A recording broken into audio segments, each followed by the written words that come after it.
I'm holding court, you standing trial. Why ain't I see you round back when Over the I was years, you down? hear so much shit. I heard, I didn't heard you had a fucking stick of dynamite, 4 Yeah, AKs, you killed your neighbor, you yeah, that was kidnapped a white bitch, all kind of crazy shit, right? So, yeah. and I think you was in Canyon Country or Chatsworth, something like that, right? Chatsworth. Yep. Chatsworth. That was 19. Well, that was nice. It's so many incidents. All of those incidents had a slight ring of truth to it, Okay. because the dynamite, all of the was actually M80s. The neighbor with the on the roof. Yeah, I heard And that. all of that all of that stuff. That was all in 1996, 1997, and then another incident in 1998. But the incident that happened in 1999 is where I just had an AK-47 in a baby crib. You know what I'm saying? Mm-hmm. And I pulled it out and cleared my house out because I had people in my house that was annoying me. So I pulled my gun out and I told motherfuckers to get out. And then when they got out, they came back with the police, and that's how I ended up in prison. Okay. So let me ask you, Stack. Did you ask them to leave politely the first time and they would leave, or you just felt like you had to pull the chop out to get the understanding? Yeah. I'm like, man, get on. I told you, I'm asking them, I got a house full of people and I'm telling them to get on. And instead of leaving, they just started trying to bang on me in my house. Like, nigga, this crip, nigga, this is like, not in here. Let me show you. Okay, cool. I got a nice ass AK-47 for your ass next time you come at me like that in my house, nigga. And, so hold on. and So these supposed to be street niggas that you cleared out. They went and called the police? They went and called the police. Some street niggas. Wow. See, I didn't know that. See, I thought that was all one situation. I thought you pulled an AK-47 on the neighbor. You know what I'm saying? So it's two different. No, these were some people that was in my house that was being disrespectful inside my house. They was disrespecting me and the people in my house. So I asked them to leave real calmly and plainly. And they instead of leaving, they started getting belligerent and disrespectful even more, and even threatened people. Threatened me and the occupants of my home. And that was unacceptable. So and then they started gang banging in the house, like for real. Yeah, you gonna cuz me and crip me all right here in my house like that. So I pulled out the AK and I walked them out at gunpoint. Okay, so what they charge? That's crazy. So you in your house and motherfuckers don't want to leave your house. What did they charge you with? Because motherfuckers won't vacate your house. They charged me with assault with a deadly weapon. Wow. So you got that case. So the shit with the neighbor. What happened with the neighbor? What you? Because they said you pulled a gun on the neighbor. No, I guess they were neighbors that lived in there. Yeah, they were. They could have left and went to their own shit, but instead they wanted to give me a hard time. So they were neighbors. Yeah. Oh, okay. I see. Yeah. So the police come, they take you down, and then what happens? Well, here comes the whole court issue, the whole court case, county jail for 8 or 9 months.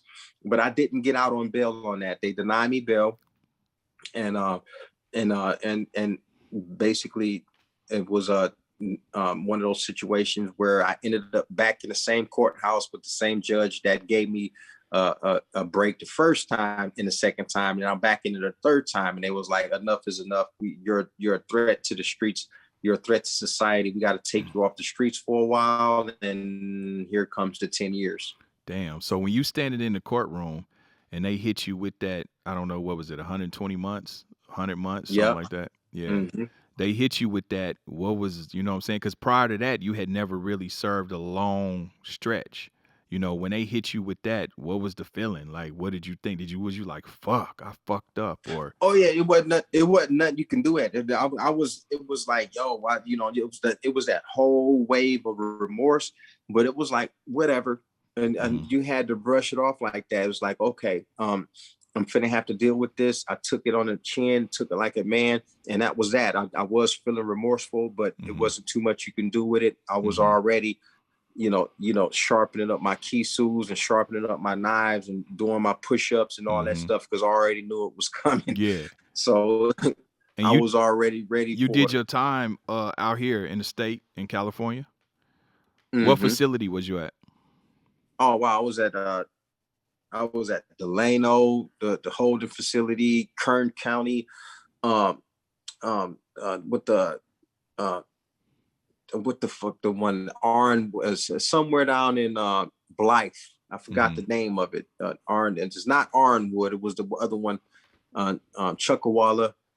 So Chuckawalla, Kern County, Pleasant Valley. It was about 4 of them. It was four level 3 prisons. All that. I think Chuckawalla was a level 2 that I went to. Kern level 3, Pleasant Valley was level 3. I never hit a level 4. Though. I never had to go to a level 4, but Kern County, Pleasant Valley was level 3s, and Chuckawalla was a level 2, and then I finally hit a level 1 my last year.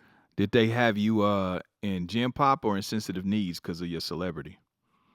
I was in general population. Oh, okay. So they didn't have you. I was in the thick of the heat. I was in all that general population. Was it a piece of protective custody? Yeah. Nah, I never had to do that. Oh, okay. So even with it, I used to deny it. They used to insist. They used to insist on me, protective custody, but I always denied it. Yeah. I didn't want to live like that. I had to stretch out. I had to be able to. I couldn't be locked up like that all the time. Yeah. So that was real cool. It was real cool. You know what I'm saying? It came with its pros and its cons. It's friends and its foes, and I had that. I had some rough edges, had a few fights and all that. Yeah. What was the craziest thing that you? What was the craziest thing that you seen in there? Well, the craziest thing that I seen is in the middle of a riot, individuals actually get shot in the middle of a riot, where I've seen rioters shot to death, and while you're on the ground, when an alarm from when they tell you to get on the ground, and people are still up stabbing each other, ones that's getting shot and then those same very people carried off on a stretcher in an ambulance that pull off on the side of the fucking prison and pack their ass up and pull them off. That was the most craziest shit, seeing people shot and then drug off on a stretcher and a paddy wagon. Yeah. Had a profound effect on me. What kind of effect did it have on you? I mean, you seen niggas shot in the street. Was it different seeing them shot in prison?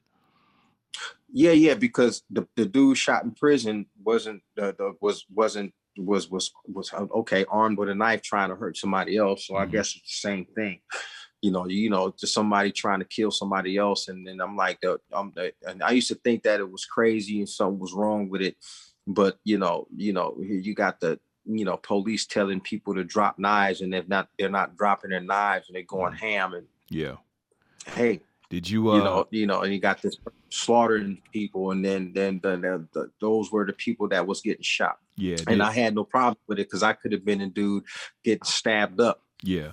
Did motherfuckers ever try to press you? Did you have to knife up? Oh hell yeah! They got their motherfucking ass kicked too if they did. I had a lot of bloody fist fights up in there. Was they pressing you just on some you flesh and bone, thinking trying to test you on some shit? They was pressing me thinking that celebrity shit was a gateway to soft nigga time. Yeah, they thought that was soft. They thought that was the gateway to we can take advantage in him and had him send us money on our books, and we just gonna push up on him and all that. Man, I had to knock the shit out of a variety of, and I've beat to a bloody pulp a lot of people up in there, man. And I can't say that I had my ass kicked because I've had real good square fair fights where I get knocked up a little bit, but I seem to kind of like get just a little bit of a slight edge on them. You dig what I'm saying? And I've had those ones where I literally beat the fucking daylights out of motherfuckers. You know what, Stack? I get the feeling, Stack. I get a little feeling you enjoyed that shit when you fucked that nigga up. You got some gratification from that. Some little monster inside of me. Yeah, because you say it with such glee. Like, I fucked that motherfucker. That's what it was. I think I'm real fortunate. I think I'm real lucky, man, because shit could have got real hectic, man. Yeah. You know, cats could, sometimes, cats didn't have to let me shoot fair ones and all this other stuff like that.